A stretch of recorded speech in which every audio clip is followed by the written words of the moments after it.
Kentucky Governor Andy Beshear is in Iowa tonight. He spoke as the keynote speaker to a sold-out crowd in Des Moines. Iowa has played host to the start of many successful campaigns for national office and is considered one of the most important presidential primary states in the country. We have all new reaction to Kentucky Governor Andy Beshear moments after his major keynote address in Iowa. Iowans tell us he looked like a vice presidential candidate tonight.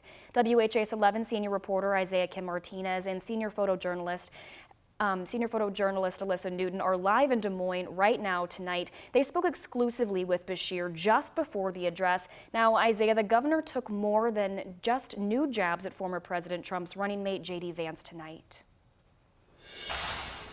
Well, Alex, he did, both in my exclusive interview as well as at the podium. I do want to point out we are the last crew here in Des Moines, Iowa, inside the event center. So if you hear vacuums, you hear tables being racked up, that is the noises you're hearing. But I want to get back to that point.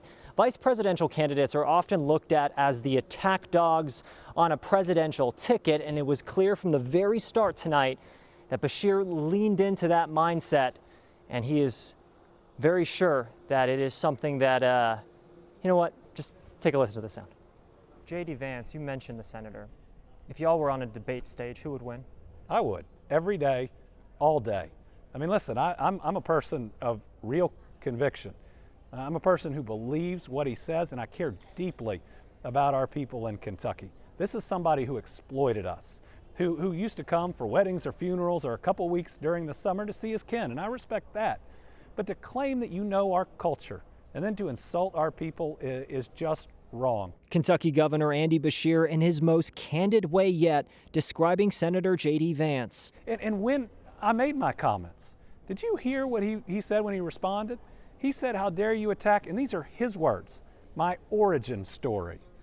Origin story is what Batman has. I mean, what fictional characters have. The rest of us have upbringings or childhoods. It just shows you how contrived that it is. And at the podium, in front of a sold-out crowd of Iowa Democrats at their annual fundraiser, the keynote speaker took just 3 minutes to mention former President Donald Trump's VP pick, calling Vance a phony, a man Beshear would likely debate if he were tapped as VP Kamala Harris's running mate.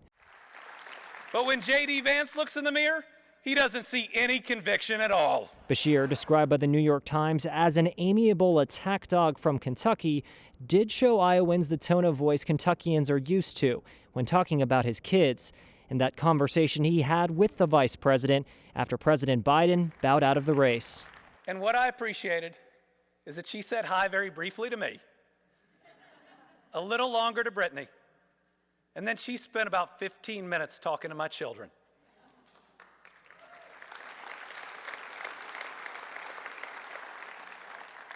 She remembers their names.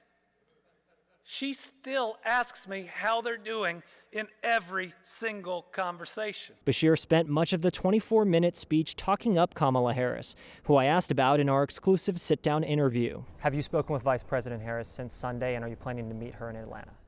I don't think Vice President Harris is going to be in Atlanta. She will be Tuesday, I believe. I'll certainly take her call anytime that it comes, but I'm happy to work with the campaign in any form or fashion, and I want her to optimize her time to win this election. We've seen reporting that Vice President Harris, and I'm quoting here, is looking for someone who can balance the ticket, someone who's more of a governing partner, and someone who's effective with executive experience at the highest level. Is that you?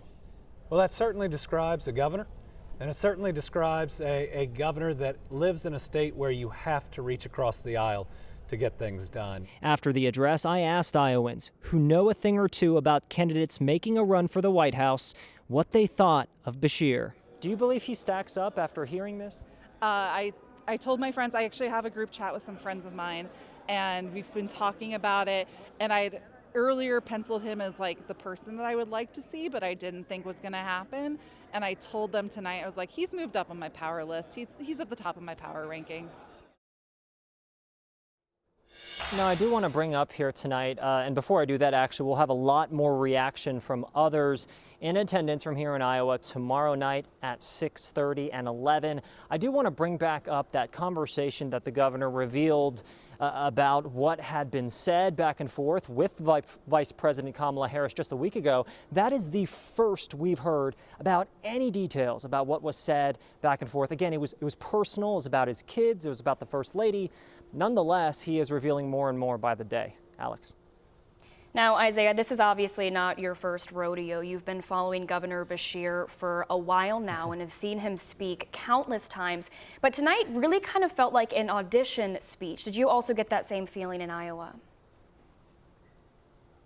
Alex, absolutely. It actually, before I lost my train of thought on that intro, I was going to say it very much appeared and felt like his most obvious audition to date. He does this thing when he is campaigning where right at the end of his speech he'll say, are you ready to beat Donald Trump? Are you ready to beat J.D. Vance? Or are you ready to win the election? He did it back when he was running for governor, and that came out again tonight. So full campaign mode. Again, he says he's campaigning for Vice President Harris to win the ticket, but there are some who figure that there is, of course, more going on here behind the scenes. Alex. All right. Thank you, Isaiah.